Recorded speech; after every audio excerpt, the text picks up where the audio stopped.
On this same kind of vein, I think this will be kind of interesting to discuss. When it comes, and this is kind of stemming from a case study or a client I'm working with now.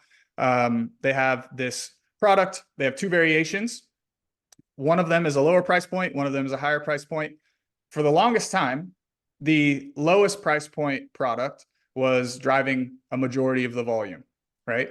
And this was before I was managing. When I came in and started managing it, I was like, hey, we should probably represent the larger size as well.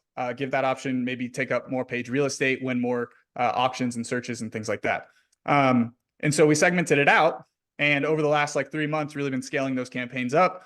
And now the larger size is selling way more than the smaller size was. And that's great for the business, right? That's a higher price point product, driving more sales. And now, it's kind of transitioned to the point where the larger size is now winning a bulk of those impressions, winning the organic page placement. And so there's a clear case to be made, and at least just like test it, right? Like just if you have multiple variations, you want to have them set up so you can identify your winners, your top sales drivers, and be able to push on those whenever if they generate any sort of momentum. And so, yeah, I think segmenting variations is very critical. This can be highly related to merchandising. So let's say like for your brand defense campaigns, when somebody comes in and searches your brand, what are the first 4 placements on that search? Those are going to be your paid sponsored product ads, right? Yes. So when it comes to setting up your brand defense campaign, you can pick out, which products do you want to showcase in that top of search placement, right? How are you outlining your product catalog? Do those products that show up at top of search when somebody searches for your brand make sense? Are they the right ones?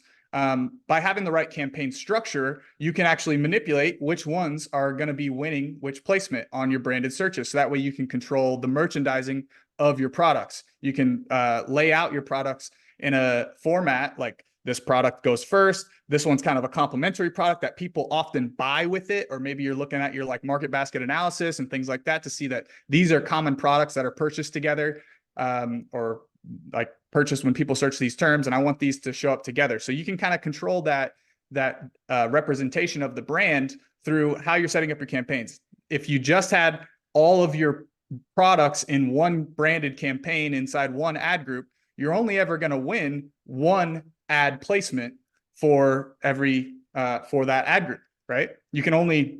One ad group can only ever win one placement on an individual search query.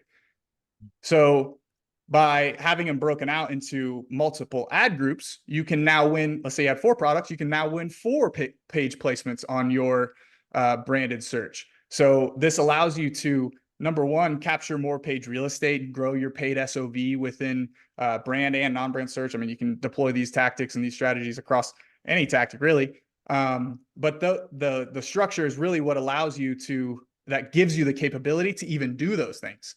Like if you don't have the right structure, it all really stems from that. If you don't have the right structure, you're going to hide the ability to do certain things that you would be able to do were you to use the appropriate structure. Yeah.